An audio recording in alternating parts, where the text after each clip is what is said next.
good afternoon or good evening. My name is Pindar. Thank you for finding the place because of the directions. I guess tech actually works. So this is the 21st floor, not the 20th floor. There may be some people coming, strips or stragglers, because of the confusion with the printed instructions. So let me just begin.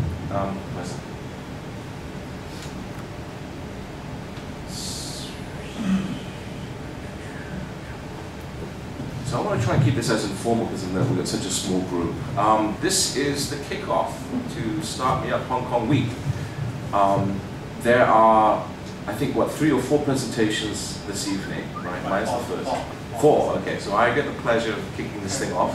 In other words, all the mistakes are mine, debugging the hardware, etc. But thank you for entertaining, because I actually have another a potential plane to catch in a few hours, and this is the time that makes sense to me. My name is Pindar Wong, and I'm the co-public lead of Creative Commons Hong Kong. The video you saw is the part of the global movement, and I'll be using that as an example of some of the themes for those of you who are interested in startups or being entrepreneurs. Now, I was given this very interesting and expansive title of content, okay, that's pretty big, Creative Commons, which you just saw, and the keys of successful innovative entrepreneurship in Asia. Not just Hong Kong, okay, it's like the whole of Asia, okay, so it's quite an expansive topic, but I'll try and cover it with a little sense of humor, if I may, as we go through. So really, I see this presentation in 3 parts. The first of all is content. I think that's probably why you're here. Are you in the content manufacturing business, content design, web design, that kind of stuff? Yes? No? 1? Okay. This one's for you then. Creative Commons, which you just saw, which is the copyright aspect. I'm going to use it to illustrate a theme. One of the key themes of this talk, which is permissionless innovation. Okay. In other words, if you guys want to innovate as you do when you're a startup, then, well, who are you going to ask for permission? The question is, do you need to do that? And we have to revisit what I would call the permissions culture, which in Hong Kong is everywhere. Okay. It's in our schools. If you didn't get the certificate, okay, you're not qualified. Well, maybe not. I disagree with that. So I'm going to talk about permissionless innovation, which is my main theme this evening. And I'm going to talk about the keys of success, which is very simply, don't follow my example, right? Just do everything other than what I did, because I've made quite a few mistakes. So it's as easy as 1, 2, 3. So that's the presentation this evening. Before actually getting into the presentation, I hate presentations. I like small groups, so like, anyone want to have a stab at questions before we begin? Or any area that you have a burning desire to ask, just grab the mic and talk. If not, I'll just continue. And I can talk for hours on this stuff. So we used to hear that content is king. This is what the sort of late 90s when the internet came along.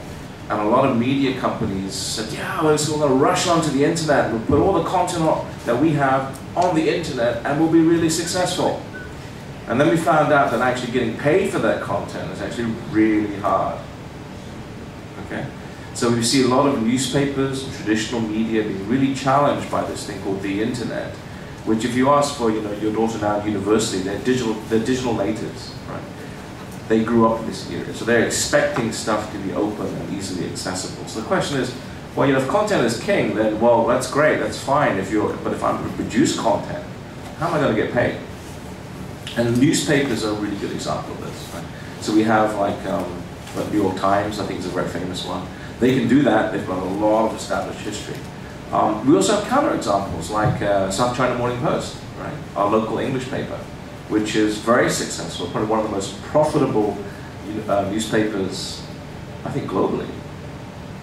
And yet they actually have to pay to get their content online. So there's a lot of variation between sort of all free but well-established brands such as like New York Times, and then another sort of well-established brand but perhaps local to Hong Kong, which is not much old, right, which is South China Morning Post. One is totally free, one is like you have to pay. Right? So in between there may be this thing called a paywall, which is how you actually pay for content.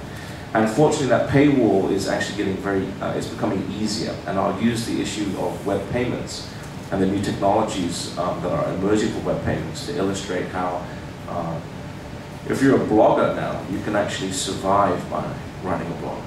Okay? Previously it was not possible because you couldn't route money as a blogger. Bloggers would starve. Okay? So there's 2 things here. Quality of the content that you have.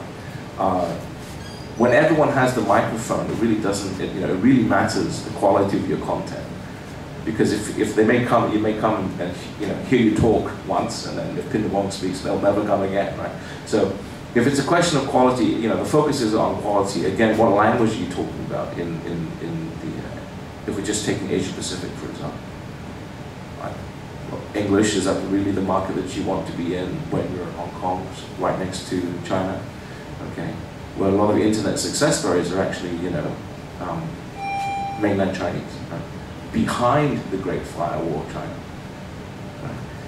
Quantity is the nature of the content that you produce. Does it change rapidly? Like in the financial press, right? Yesterday's stock prices, well, that may be partially interesting, but may not be that useful. So the time value of information is something also pretty interesting. Now, for those of you web developers, you may know this already, but a lot of people now are revisiting the smartphone world. I mean, who does not have a smartphone? Okay, I was like you until about a month ago. I got my first smartphone a month ago, and I'll talk about that. Yeah, I'm actually a 2G guy. I live my life on the other side of the digital divide. This used to be the cheap, or maybe still is the cheapest phone in Hong Kong, $199. So even though I'm in tech, I deliberately live on the other side of the digital divide. Why? To make a statement. It's a personal thing of mine, right? I also have the world's cheapest smartphone. So I kind of technically went from this to this. This is 200 bucks. This is about 450 Hong Kong. Okay. And the reason why I may need to leave is because there's a celebration of the African Union 50th celebration that starts this week. And they're having a great IT festival in Addis Ababa, Ethiopia. And they want to know about this. Okay, so you guys, this is a Firefox phone. Okay, so this is, I'll get into that as an example. This is the latest and greatest in terms of just the potential of this thing. Firefox browser, who uses Firefox browser? No, one, use Chrome? Okay, Chrome. This is all HTML5 native. So all the millions of web developers out there can write for this mobile phone. You don't have to learn iOS. I'll get into that as an example. I'm going to put these two here, and if they ring, I'm not going to answer it. So the question is mobile first. I don't actually mean this. I do mean this. And the reason why I got a smartphone, or the world's cheapest smartphone, is because I believe this is where the next 1.5 billion people are going to come online. So we talk about now in the content business of mobile first. And you design your content for a screen which is about, this size. You don't design for a screen this size, okay? So I'm on the desktop, laptop generation. And the way that you design content for this kind of platform is the user experience matters. And so the difference of this kind of screen. And so mobile first is designing for this, and then this is a backdrop. The other way of doing it is called mobile also, which is you have content, and then you also want to have on mobile. And they're two very different design philosophies. And that's a key thing to understand about content. So really, in your mind as an entrepreneur, are you a mobile first kind of person? In other words, you design for this little device with like 4 inches in diameter of screen space, or do you like design for the 15-inch or whatever it is now into a mobile also? Because they're two different dimensions, and there's two strategies that are quite. They're not conflicting, but the way that you develop it is slightly different. So this impacts everything, in my view. Okay, I could be wrong. It impacts your business model, your resource model. If those of you who are not, if money doesn't turn you on, then if changing the world is, if you're into social entrepreneurship, that's great. Okay, but you still need resources, be it money or access to gray hair, access to lovely rooms like this. So thank you very much for providing this, or access to know-how. Choice of location, right? If you're targeting the Asia Pacific market, does Hong Kong make sense? Or would you rather do it in Singapore? Or Beijing, right? Or Tokyo, right? What makes sense for you? Choice of law and legal support, because content, all that stuff about copyright, which I don't quite understand, all that stuff, that the legal regime that manages your IP is important, your intellectual property is important. If you're going to put content out there and you're not going to get paid and people are going to rip you off, then you're probably going to not last the 18 months of startup period. Right? So the question you have to ask yourself, for those of you, obviously we are in Hong Kong, but I think this speech is about Asia Pacific, or Asia in general. But if you're looking at Hong Kong, well, why is it good to be here? Right? Or why is it not good? So this is one of my first of the 5 why questions. So Hong Kong, I think, is pretty good. I'm born and bred in Hong Kong, so I'm made in Hong Kong, so I'm biased. Okay? So I think the reason why I say Hong Kong is pretty good is because we're pretty open, right? Free flow of information. We got, we got great physical infrastructure, right? Great, wireless internet, broadband wireless data, broadband. We hit all the numbers, best in this, best in that. That's great. So it's great infrastructure. But more importantly, is we have the rule of law. I hope. Okay. Still, maybe if we're lucky. Snowden decided to choose Hong Kong, right? If you remember him, he was our visitor in what made you, right? So the rule of law, in fact, for our space and content, I think is really important because, again, what protects our content is the law, in a sense. Right? So Hong Kong's also well known for extreme disparity in wealth. Maybe I did say that wrong. That it's okay to make money in Hong Kong. Okay, we have a lot of examples of people who are extremely wealthy, primarily through physical real estate, right, for buildings. So are we really short of money, or are we short of content? And what I mean by content here is ideas for entrepreneurs. Right? We've got a lot of money, but what are we going to invest in? Right, who's got the great idea? Right, if you look at some of the investment portfolios for those holdings, they invest anywhere in the world. Right, it's a global market these days. So what's your edge, or what's Hong Kong's edge? Right, it's clearly we're not short of money. Okay, and this week I think is the beginning of something I think hopefully very powerful, which is again fostering people like yourself who have an idea. And the reason why I'm here today is really to share my experience. I'm not saying it's right or wrong. I'm just sharing my experience in the hope that you take whatever you want from this and then move forward. So the key word here is, yep, go ahead. I always wonder because... You have a mic?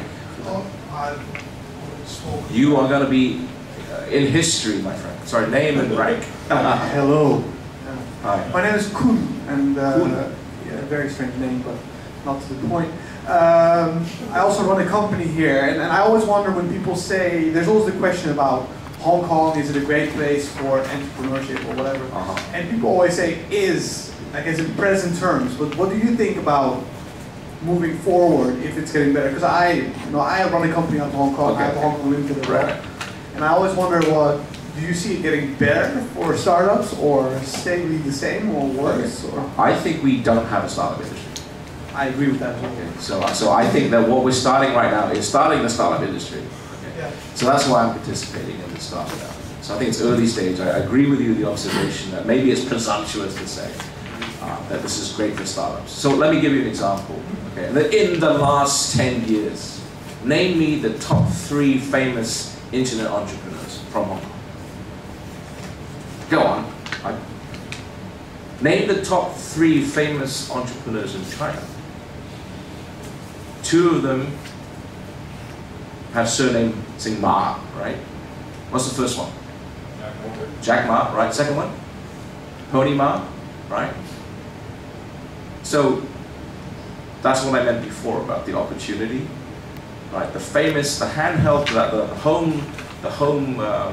the names that come to mind as famous for the internet are not from Hong Kong, right? All the innovation happened across the other side of the Great Firewall of China, right? Perhaps because they've got now one of the largest online population. So really, why are you here? Well, there is a good reason why you're here, and I think the rest of the world is larger than China. Okay, that's why this talks about Asia, right? Not China is part of Asia, right? So and you don't have to do one or the other. You can do both. It depends. So you can be based in Hong Kong. You can serve the rest of the world, including Asia. And if you do it right, you can also serve the China market. It depends, right? If you're doing porn, then maybe Hong Kong and China is not for you. Okay, it's just an example. So into innovation. This section is about innovation. We talked about content. Innovation is really where I think things are going to make it very, very challenging. So going back to your question, Carl, the question of is now, well, is that relevant in 18 months? Who knows? Right. Global market, rapid pace of change. So if you win the battle, lose the war, that can be, if you're fighting the old game, so what other strategies are going to come about in 18 months and how are you going to compete with it? That's a more interesting question to me. So is innovation difficult? Hands up who thinks innovation is really hard. One. I think innovation is really hard, that's why my hand is up. Then again, it could be really easy. It depends on what your worldview is. Okay. So what makes innovation hard in the internet age? Any guess? Now we've got the internet. What makes innovation really hard? I mean, all these examples in China I just used, they just sort of, there was a business model that, listed in the United States. And they said, they looked at the business model and they said, yeah, I can do that, and they did it. Right? So the business model side, you can copy. You may not be able to copy the content because of copyright, but in terms of business model, there's some examples of business models. So on one sense, it may be hard in terms of you're really developing new tech, like what I would call high tech. Okay. And that's the whole thing about transmission between sort of research and production. Okay. Just a little data point, in Hong Kong we spend about 1% of our GDP on research and development. We underspend by 66%.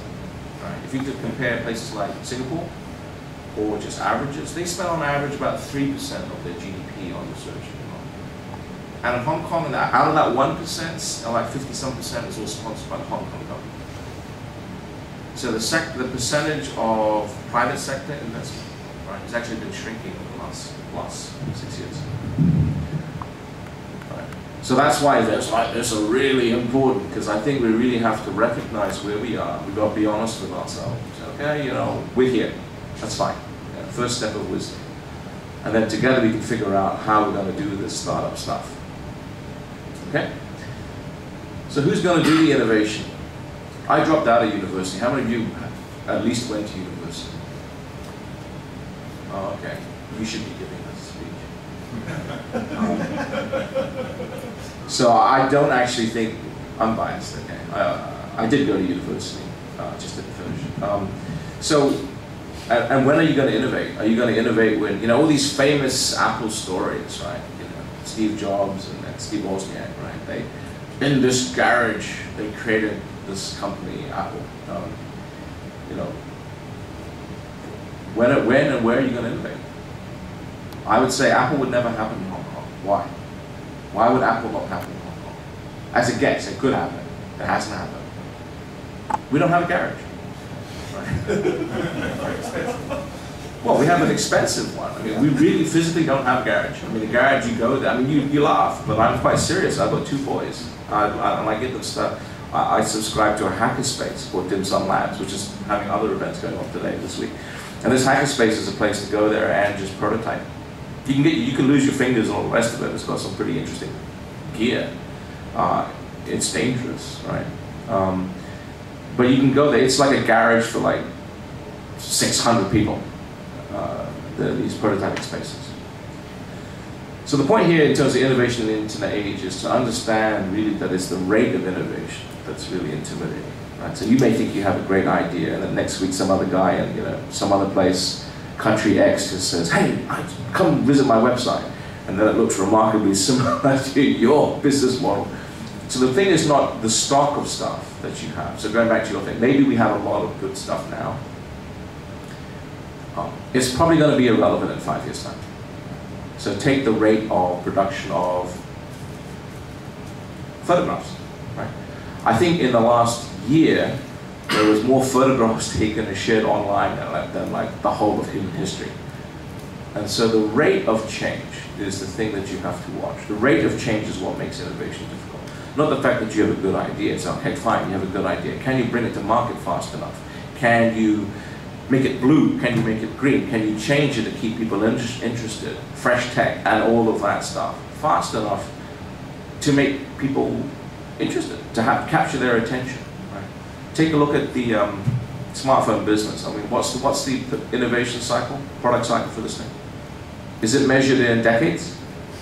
No. Is it measured in years? No. It's measured in months? Maybe. These things, the innovation cycle, this thing's measured in weeks. Right? I no longer keep track of the iPhone, what is it now? 5S, right? Because by the time I understand what the 5 phone S is, it's going to be the iPhone 6D, okay, or whatever it is. So the rate of innovation is what you have to bear in mind. So the stock versus the flow, this is what I mean by that. So in all of this, you have to understand, I would hope that, that in the innovation in the internet age, to understand the role of intellectual property, especially if you're in content. So this is the stuff with patents and copyright, which we'll get into. In doing that, you have to understand things called the patent landscape, role and function of copyright. I'm not going to talk about this today. In fact, I'm going to talk about it on Friday. Because on Friday, there's a Business of IP conference, and I'm running the session on software patents. So please go to that. So the point here is that if you don't want your property ripped off and you want to get paid, then you're going to have to know how to manage your intellectual property. That's the name of the game now. Right, very sophisticated game. You know, you hear the Samsung versus Apple thing, not to put too fine a point in. But that may be an outlier case. The real thing is how you're going to get paid for your content, if you're in the content business. So what does this mean is that you don't, a lot of you buy technology, you realize that it doesn't all work, right? Some of it works, some of it's pretty crap. Or some of it really shouldn't have been released. It was really an alpha or beta version. And that's the difference between perfect versus just good strategy. Like if you're a startup, do you wait until the time that, yes, this is the perfect product, and you release? Or do you kind of release when it's kind of 80% there? People get the idea, and then you go fundraise. So my observation is perhaps you want to do just good enough strategy, not perfect. Partly because, again, this rate of change is really that's going to kill you. And to get that also, this just good enough strategy, it really impacts everything. Just like going with, mobile first versus mobile only. If you're going to do sort of traditional waterfall software development versus agile, these kinds of things. Again, product lifestyles and technology lifestyles are fast, they're very tight. And so a question of what is the rate as a startup that you're going to innovate, I think is key. So with that, in the internet, which is my area, we have a phrase called permissionless innovation. And so this is the most important slide. Okay, so if you want to take a photograph, welcome. You can have the slides. I'm not going to sue you. It's a Creative Commons license, which I'll get into. So here it basically makes the observation that your people, there is an assumption that I'm making that you're innovating here for the internet. That may not be correct. Right? You may be innovating in terms of a hardware device which has nothing to do with the internet. A toaster, which may or may not be on the internet. Okay? So I'm just confining my space here into the internet as a platform for innovation. And one of the fathers of the internet, TCP/IP protocol, is a guy called Pindar. So follow his example. He's on the net. He lives his life very publicly. And if you understand his statement of permissionless innovation, you will really understand one of the keys, I think, to innovating on the internet is to not have to ask for permission. Right? That's one of the cultural things here that I spoke about on last Wednesday at the Hong Kong International Computer Conference 2013. I was talking about our permissions culture. And that there's maybe an assumption that you're going to have to, there has to be somebody you have to ask for permission to do X, Y, and Z. Or I don't have the license to do X, Y, and Z. So the companies that are famous developed what was called disruptive technology, right? Disruptive tech, things that broke a lot of business models, but that made them advanced fortune. So if you're going to ask, am I going to ask you the permission to come and break your rice bowl? You're never going to give it to me. And yet disruptive technology in terms of business models has changed a lot of things, from sort of click and mortar things to all online. And so I talk about internet strategy, ICANN strategy panel. In the interest of time, I won't go into that. But basically, there's a big tension going on right now between traditional bodies who govern the internet, these UN's type bodies, and bodies which are sort of bottom-up like ICANN. So I serve on the strategy panel. If you're interested in this stuff, your voice is important. Please contribute. But when you talk about permissionless innovation, even in the policy space, it's not completely ruleless. There are standards, technical standards, right, like TCP/IP, but also public policy standards. And in the public policy space, there is public consultation and comment. This is the second why. Why would they have that? I'll go into that perhaps in the Q&A. We talk about ecosystems, right? So it's not just access to funding, it's access to all the support infrastructure, like tonight's event. This is the first kickoff session for a whole series of week, and it's an honor to do that. But if we look at the startup ecosystem in Hong Kong, what do you need as a startup? Well, you need access to good ideas or have your own. You have access to capital, have your own. Access to office space, have your own tech kit, and the rest of it. In fact, you actually do need money to move you along from startup. Imagine a seed growing up to sort of a seedling, from seed to seedling, and then a young plant to eventually become a great oak in the system. So multi-stakeholder is probably a concept that I'll leave for now. So I'm going to use Creative Commons as an example of this concept of permissionless innovation. On the internet, again, anyone who conformed to the technical standard protocols could connect and innovate, right? Like Yahoo or Google or Yandex or any of those. They didn't ask anyone for permission to do something. They just went ahead and did it. Chances are, if you had to ask for permission, you would never get it. Because at least in my day, there wasn't clear who you needed to ask. So Creative Commons, we had a video before it started, we're just getting set up. So the reason why I've been involved with the Creative Commons movement, which is 10 years old, it's been in Hong Kong for 5 years. We just celebrated our 5th anniversary on October 25th, is that in copyright, which is again one of those things that you're going to have to understand if you're in the content business, is how to manage your intellectual property. What is copyright? The default is all rights reserved. Do you understand what that means? All rights reserved. What it means is if you are the author of the work that's yours, you created it, you have all the rights, right? You have a monopoly on your rights. And unless and until someone comes and grants you, unless and until you grant someone permission, they don't have it. Okay? And so that's a problem, because when the internet came along, people were sharing stuff. Hey, look at this music, Napster and all this other stuff. And it was like breaking lots of business models, right? Or people with a lot of vested interest in producing content. Why? Because they understood that the law was all rights reserved. And in Hong Kong, that is still true today, because we also have a copyright ordinance. Okay?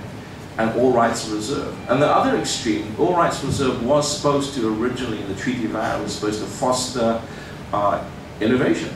Right? Because there wasn't enough people who were going to be authors. People could read and write. I mean, this is going back a few hundred years.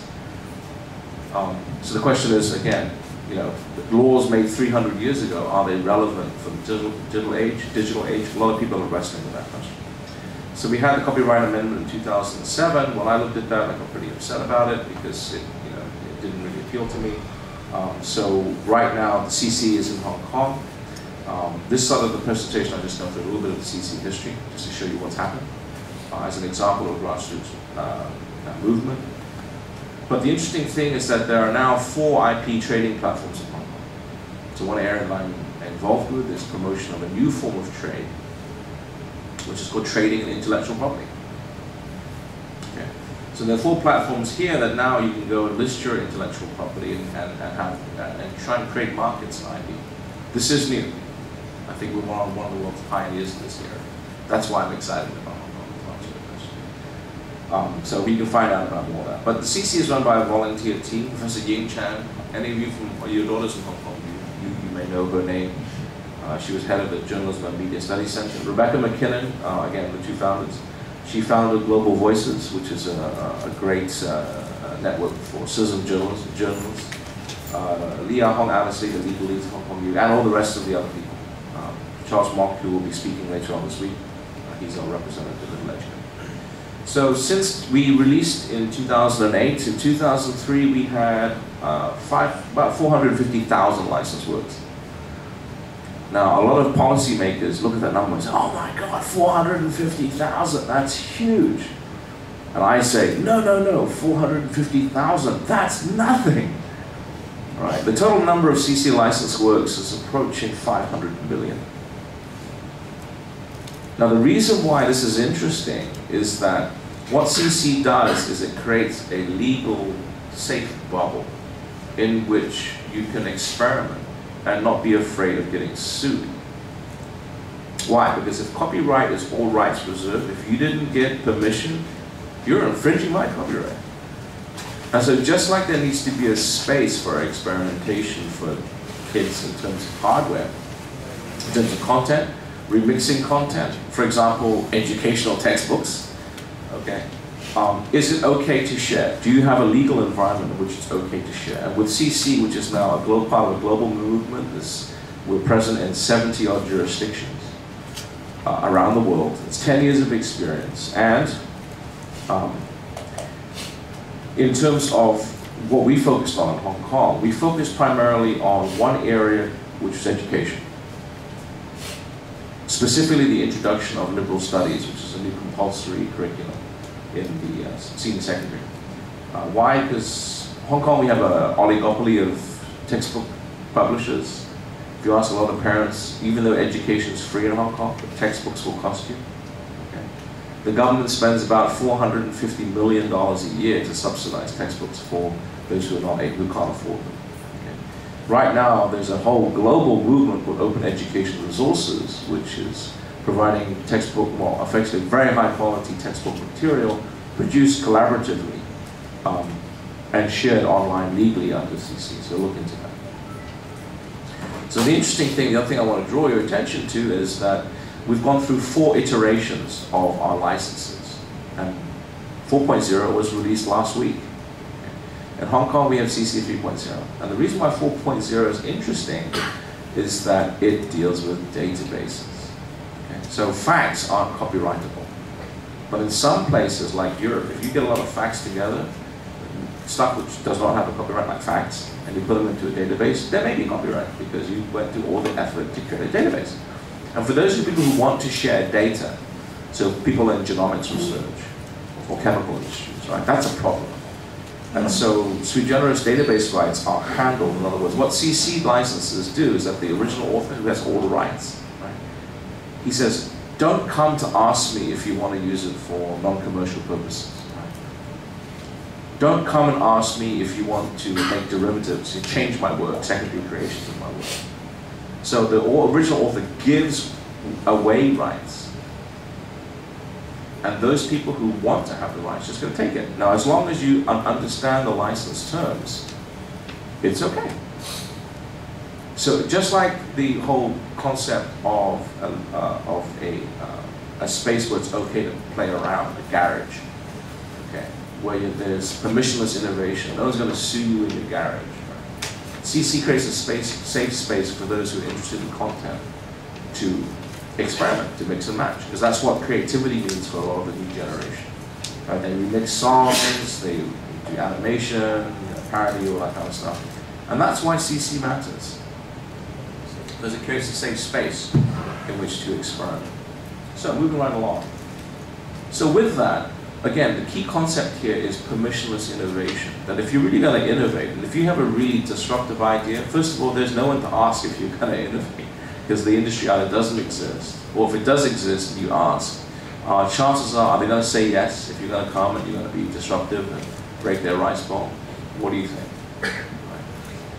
So on the internet, if the internet is a platform for permissionless innovation, which it is, because again, anything can be connected to the internet, then what's stopping you? Is your target market Asia? The title of the speech. I would argue no. I think your target market's everyone on the internet, but you may start off with Asia, or you may, in fact, that whole concept of Asia, my friend Zorro just walked in. He's got the best brand name, human name, I think, in Hong Kong. Everyone, this is Zorro. I haven't met him in 20 years, and I still remember his name, and that freaks him out. But in terms of Asia, you might want to look at, not at Asia, but you may want to look at language groupings. So, simplified Chinese may be considered the Chinese market, or Han-Pei, which is Han-Pei, Ji-Pei. So I call this 3 R's so that you can remember this, right? Right idea, right timing, because timing is quite important, right? And right resources, which is what I talked about previously. Long blurb here on, well, how are you going to define success? Is it when you're a multi-billionaire? that you say, yes, fine, I've made it? Or are you really about social impact? The interesting thing is if you ask people who are just about to enter university, why do they go to university, what's interesting to them? Making money does not, well, Hong Kong still making money is very important, but it's not the principal driver. They're looking at impact. They want to find meaning. They're looking for meaning. You know, when you're working 100 hours in your whatever venture, the money thing probably wears pretty thin pretty quickly. Why am I doing this? Why am I missing time from my boyfriend or girlfriend or family or kids to do this? Because it's hard, it's not easy. Right? And you ask yourself again, 5 whys. So innovation, again, I think the way we measure innovation is changing. I don't think it is necessarily the eureka moment and having such a massive breakthrough, because those don't come along that often, and you don't need to do that. If you again look at the last set of listings of companies the so-called success stories, the ones that you read about in the newspapers, you know, the ideas are pretty modest, but the execution was excellent. Right? So it's just a little bit more than the idea. So entrepreneurship, here I can try and speak from a personal view. I think there's really two ages for entrepreneurs. I'm a bit biased, right? 20s, in their 20s, when they don't know any different and they've got all the ideas and they don't necessarily see the danger. Okay? And I think the others are in the 40s like myself, okay? You see everything is danger, but have some experience, maybe put away some money and are willing to do it again. Why? Because they love it. So I guess one of the reasons why I'm asked to speak today is 20 years ago I co-founded the first licensed ISP, commercial ISP in Hong Kong. Okay. So in the last 20 years I've been riding this whole internet wave, and I think Zorro remembers me from those days. Right. Yeah. I still work for you for that, other way around, my friend. And then again, so the last 20 years I'll be going through what I some perspective. Again, why Asia? So the second aspect is my Asia-Pacific experience the last 20 years. So very briefly, one of the things we found when we started the internet industry in Asia was that we're small compared to the Europeans and the Americans. We were tiny. And so what we needed is policies relevant to the Asia-Pacific area, and the area of IP addresses, which are these addresses that all the computers need. And the situation at the time is that, well, when you get big enough, you can come and play with the big boys. And we're just like, no, we're just starting out in Asia. So what we formed was APNIC, which is Asia Pacific Network Information Center, to deal with dishing out IP addresses relevant to Asia. So that's a policy thing, but we needed that. And then we found out all the commercial guys, well, we had no voice. Right? I was from Hong Kong, there were people starting the internet in Japan, South Korea, Australia, and we would go to places where there were dominant or existing players because it started in the States. Right? I'm talking about the commercial internet exchange at that point in time. And they were like, well, who are you? Oh, no, nobody. And we were connecting to the internet at that time with 64 kilobit lease lines. And everyone was talking megabit, so we were like kids, right? Sampling. Come back when you're. And so we formed a trade association because collectively, it's more powerful to have a single voice than lots of little voices. So the theme here is get organized.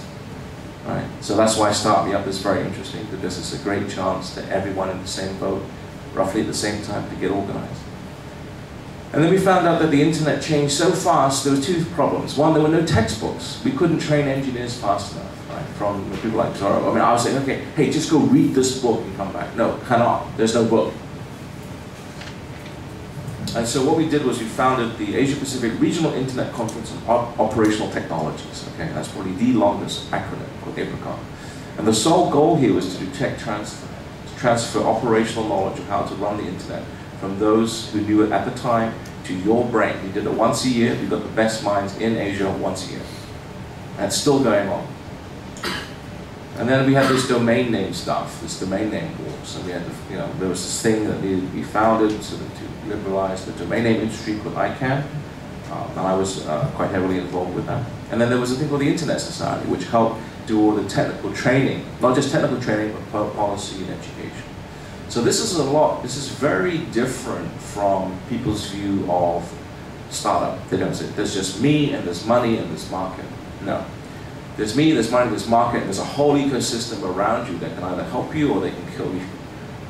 And understanding that ecosystem is very, very important. So the last 20 years, this whole internet boom, right, was brought about by this wonderful ecosystem. And this is just the Asia-Pacific example.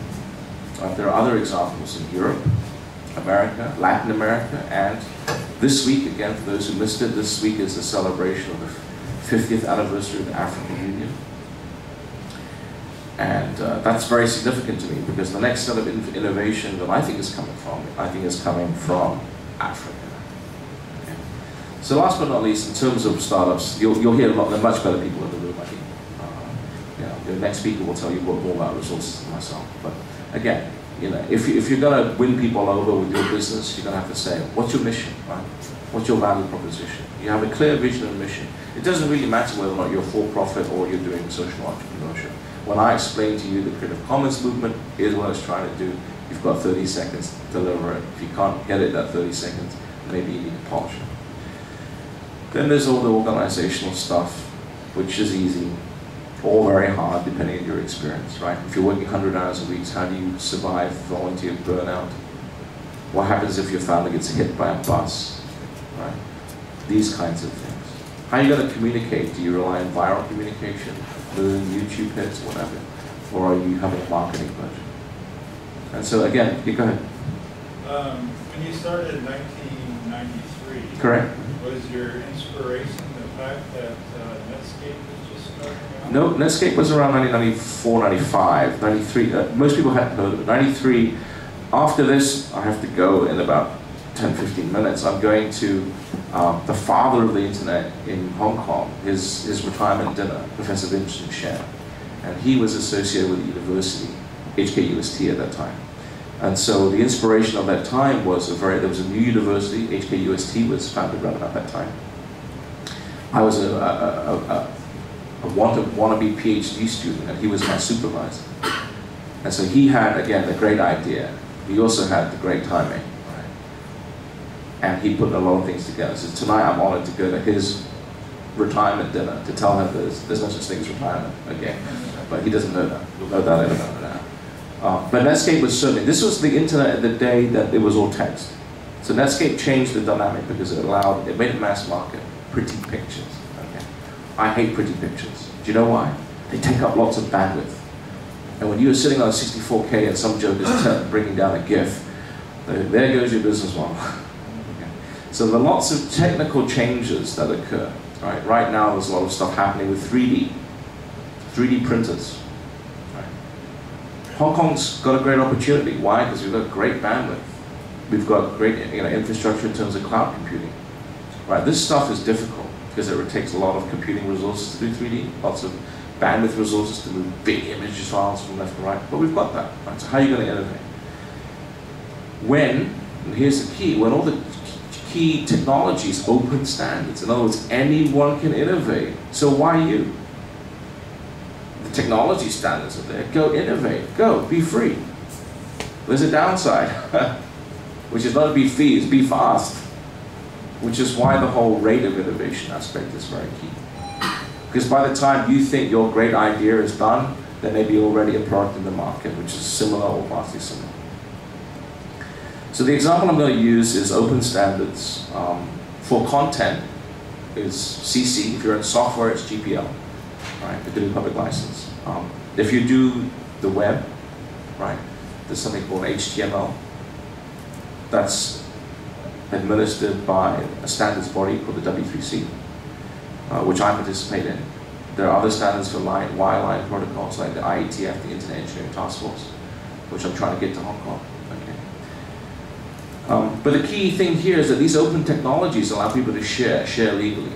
Okay, and there's enough if you share. Unlike meat space, where if I have this token, you don't. If I share it, right, it's zero sum. I don't have it, you have it. With digital technologies, here's my presentation, I'll email it to you all often. Right. I lose nothing. So digital technologies and the sharing perspective, the sharing value proposition changes when it's open. So the changes of the rate of innovation becomes key, not necessarily the stock. Also with companies, especially startup companies now, you can put all these services. There are services that exist to do your back-end human resource management, your accounting and billing, your internet data center stuff. So you can focus on what you're really good at. I don't know what that is. But what it means is organizational size, what is optimal organizational size, is getting smaller. Right? You no longer have to take your big favorite Fortune 500 company. They have huge cost overheads. So what's right now is not access to, it's not having the one thing, right? It's not assets that's important, it's access. Do you have access to the resources, expertise? So tonight's event is a kickoff event, sorry, to provide those kinds of access, so that anyone who, like Zara's got a lot of ideas, who wants support, right? We can have access to people who might be maybe a bit further down the line. That's why StartMeup so I think very important, and that's why it's my pleasure to kick off the season, this whole week's event. Other important things, again, going back to the management of intellectual property, okay? Some places, a lot of places now, those developed economies where it's difficult to grow, right? Where a lot of their manufacturing industries have gone somewhere else, i.e. China. Your iPhone, right, what does it say? Does it say made in the USA? No, it says designed in California. I think, I don't know, I actually don't have one. But the whole point is design, the so-called soft stuff, actually makes all the difference. If you look at the value of IP now in the Fortune 500 company, the value of intangibles as a percentage of GDP is huge. So the importance of open standards technology is that, well, it changes the cost of competition, right? So that when you compete where it makes sense, like Cisco, Huawei, all those guys participate in open standards bodies like the IETF. But they hate each other in the marketplace, so they compete like crazy, but they collaborate to make technical standards. Why is that? Right? The third one. Why? Because the market is going to grow much faster if they do that. If you want to cooperate, well, why do you want to do that? Just like where do you want to compete? So right now in the genomics area, or in sort of primary research, or views of whether it's they're finding now that it's too expensive to do research individually. So they're forming teams, networks, right? If you look at the old, if you look at the corporate structure with number of private research labs, you can probably count them on your hand now, because it's too expensive to do drug research individually. So all of these chemical databases now, the reason why I said Creative Commons is very important is that those databases now are open. Well, some of them are open licensed for data so that you can start doing research. Right? That's why the innovation is. So the key name of the game here is to out-innovate. It's not where you start that's important. It's the rate of your change and where you finish. So relying on open standards and out-innovating that is actually quite tough. But let me give you an example. So we've got our Digital 21 strategy, which the consultation closed, I think, on Saturday. Please review that. For those of you who are familiar with software development, it's the difference between waterfall and agile. So the example I want to use is the area I'm involved with, which is the W3C, again, one of the standards bodies. They did HTML. Okay? They're developing a new standard, right, for payment on the internet. Now think about that. When you want to wire money, or you want to send money from Hong Kong to Philippines, right? How do you going to do that? Well, you may go down to the bank and telegram transfer. It may take 3 days. It may cost you a few $100.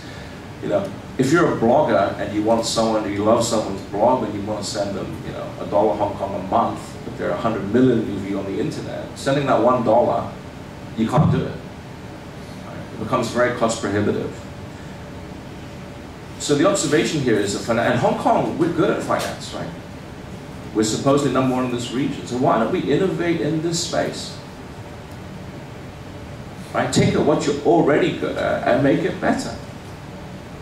There are observations as follows. The core technologies now, even with mobile payment and others, there's more 1970s technology. The technology there, like automated clearinghouses, like credit cards, all that stuff has been around since the 1970s. In this space, it is remarkable that the financial industry has not innovated in this space. The way that banks innovate and the way that tech companies like Google, Facebook, and all the Amazon and all those companies, household names, innovate in the finance space is too different. Entirely different worlds. Don't remember my key phrase, the rate of innovation. So who's gonna, the banking net, there's another global network worldwide, which not many people have access to. That's the global banking network.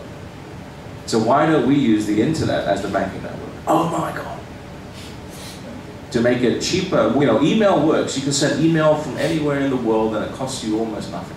Imagine being able to send money that way. What will that change? It will change a lot. So, in the last 1 minute, the W3C web payment work is building payment into the core architecture of the web. The reason why Addis Abeba's meeting is important is because of the innovations in banking and mobile payment. Where did it occur first? Where is it most famous? Have a guess. Anybody? Africa. Right? So the M-Pesa stuff out of Kenya and stuff. So the next 1.5 billion people who are coming online in developing economies are not going to come in line with a laptop or a desktop. They're going to come online with one of these. This is why I got this phone. It's the cheapest smartphone on the planet right now. Produced by ZTE across the border. Who just signed a big multi-billion-dollar communication agreement with Ethiopia? Huawei. Okay. So open standards works if you can grow the market. This thing will change because inside this thing is already something to do mobile payment on the internet payment. If you can write HTML5, you can program this phone. That's why this, I'll boot it for you to show that it's not a mock-up, is Firefox. And the reason why Firefox is power off is that anyone who can program for the web. There's 450 million people who use Firefox browser. Is that a market? Yeah, I think so. So this thing has payment built in. If you can see, I'll power it over, I have the whole screen. Below the demo. You see that? Firefox OS. Most of you will never have heard of it. The reason why this is interesting is HTML5. If you're not doing HTML5, you're probably playing the wrong game. Right? You can program and design games right for the web, and it can work on this phone, it can work on a desktop, it can work on a laptop. So that's why choosing your platform, and you can welcome to play around with it, okay? So the next 1.5 billion people that come online are going to come online by smartphone. They're probably going to come online in developing economies where there is no banking infrastructure. There is no ATM in the corner. And so that's why web payment is interesting, because you don't want to leave these people out, but also there's a very strategic relationship between Africa and China. Right? Hong Kong, yuan internationalization, happening through Hong Kong, London, perhaps Shanghai Free Trade Zone. So I think Hong Kong has a role in terms of innovating in the financial area. I think the web is the platform for innovation. And standards like this, which the tech already works. The reason why this is difficult is not because of the tech, it's because of the policy. The minute you start dealing with money, right, things get very complicated very quickly. So things like Bitcoin, right? Anyone heard of Bitcoin? You probably read that. It has people scared, right? Cryptographic currencies are a new way of storing value on the web. Are they going to ask for permission? No, they're just going to do it. And so this whole concept of understanding in summary that when you're innovating as a startup, you're going to have to understand that you're going to have to innovate in internet time, which is very critical. You're going to have to think about if you're innovating for the internet, which is not assumed, okay, that the internet is a platform for permissionless innovation. The rate of innovation is the key. You're going to have to understand IP, the startup culture of innovation, that nobody has all the answers. In fact, what you want to do as a startup is form a network. We have several angel networks in Hong Kong. I participate in one. And ask yourself the 5 whys, which I've gone through. So with that, thank you. This is the kickoff of a whole set of speakers. I think we have the next speaker online. Visit StartMeup. This is the beginning. And I don't know if we have time for questions, but if there's not one question, and then, okay. What are you going to talk about in Shenzhen next week? No, Addis Ababa. I'm going to talk about web payment. Web payment, we're gonna, I'm actually, I'm gonna be on the ground. I have to decide before midnight tonight whether I'm going. And chances are I'm feeling pretty tired. I'm gonna be on the ground for like less than 12 hours. And I have to be back in Hong Kong for the business of my piece. So chances are I want to try and do this remotely, just flying down, and video conference works. The reason why Africa is very interesting to me is because of the payment industry. Why they don't necessarily, they're not afraid to innovate in the financial space. They already have, okay? This mobile payment stuff, it's 5 years old. They've been doing it for a while. But they haven't been doing it for the web. These phones, these cheap, these world's inexpensive, smartphone, this is all just, not for Hong Kong. Kids laugh at them. Most of them, right? But if you actually play around with it in terms of performance, it's pretty good. It's excellent in terms of price. Second question. When you're talking about standards in yes. the quarter, you're talking about making it so the banks will accept it. Yes and no. Disruptive tech is hard because you're going to break someone's rice bowl. When the rice bowl is the banks, do banks have enough money? I think so. Do they have lobbying capacity? I think so. So with any disruptive tech, let me just clarify what I mean. I don't mean just getting your rice bowl from your friend or and smashing it. That's truly disruptive tech, which is not beneficial. So with any kind of change, you want to manage the transition so it's smooth. So it's ideally bringing the banks with you. And so the way that I'm pitching it to the banks is, we pitched our, you're welcome to join the W3C Web Payments Group. It's open, just go join. We presented at CBOS, which is the big banking conference for Swift Network, which is the financial settlement network. Again, it's the rate of innovation. Those guys want to move from their legacy platform, but it's really difficult. There's huge incumbent costs. But companies like Google or Facebook who are much more agile, who could buy Visa or any other bank. I mean, Hong Kong is very cheap, relatively cheap to get a banking license. Right? So the question is, how is Hong Kong going to innovate? I hope in this space, because I see a lot of things make sense to me. By innovating, I mean taking our existing stuff, making it better. I'm not saying taking what works and throw it out. That's disruptive tech, in a very negative sense. And what you're going to do is you're building resistance. So if I was to go and say, we have a lot of second and third tier banks in Hong Kong, which are not too big to fail. They're the other ones. Are they interested in doing more business in places that is too expensive to open a branch? Yeah. Do they have access to the SWIFT network? Yeah. Is taking deposits going to make their boat? No. Right. When we start doing there's a network called you heard Bitcoin, right? Right. Search Ripple. Right. What they're doing now is amazing. Open standard. Download it. Run the code. Ripple does like. That's your homework. Okay? There's big money behind this now. It's not the money though. Okay? In Hong Kong we have the money. In America they have the money. So it's boiled as a question, why Africa? I think Africa is the future. I think it's very, very important that they get this right. And if and when they, and I think they've already got it right, to be honest. What then happens is a state change. People say, hey, between greed and fear in Hong Kong, if I tell you that, fear only gets people so far. Greed works. So if you can say, look at all the stuff that China's doing in Africa, or China's doing, even within a country, like China, there's sort of the coastal regions which gets a lot of attention, and yet they've got the central provinces of West China, which has all the mineral wealth, and it also has perhaps some degree of political instability, because again, it's a question of how do you distribute the opportunity. Is it yours to distribute? And so again, providing people an economic future so that they can be, they can succeed. Right? The internet does that, and that's why Africa is very, very exciting. Last question. So you mentioned 3D printing for 1 second. Sure. I'm running a 3D printing company here in Hong Kong. And I love you. Yes. I love you. Yes, good. But, let's get beyond that. Right. But I was wondering your thoughts with regards to intellectual property and 3D printing in relation to, because there's also like quite a conflicting field, I think. Okay. So very briefly, 3D printing is transformative, okay? I don't need to tell you that. It's additive, you can build stuff with 3D printers you can't do. The problem with 3D printing, it doesn't scale. In terms of mass market, what we're used to thinking in China, for example. So for example, injection molding. So the interesting thing with 3D printing is not in terms of rapid prototyping that has a lot of attention.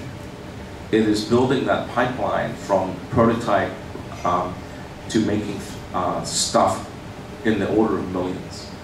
And so we can go bespoke, in other words, tailor-made design, very high, very expensive, low volume. The question is the transition. With the IP stuff, very difficult. That's why the IP trading platforms are very important. Why? Because what we're finding now with the internet innovation is that the time frame for monetizing IP is getting shorter. So the old ideas of 70-year pay, stuff like that, no one cares. Because all the money's going to be made in the next 5 years. And so the question is, how do you manage the IP in such a way that you can scale? Like, for example, if you're a designer, that's great. If you're doing a 3D printing in metal, for example, in high-value areas such as bronze figureheads, right, or metal, just busts and stuff like that, it may make sense. It's unknown. There's a lot of attention right now. It's surprising how difficult to get people. I mean, in China now they're doing amazing stuff with 3D printers, and that goes back to my earlier thing. Where is the ecosystem that you need to survive? So in the launch of the CC 5th anniversary, our first topic, which was done, was on 3D printers. That whole space, I think, is underappreciated. So I think your early days, I think the source materials, for a lot of people who have a 3D printer say, okay, I got to print it. Now what? What am I going to print out? And so access to designs. And so CC licensed designs are great because, again, it's a way to get going. It provides a safe bubble to experiment. Okay. So with that, have a great week. I wish you the very best. You can find me online. Thank you again to the organizers and to the Hong Kong government for starting me up. Really thank you, Pindar, for inviting me.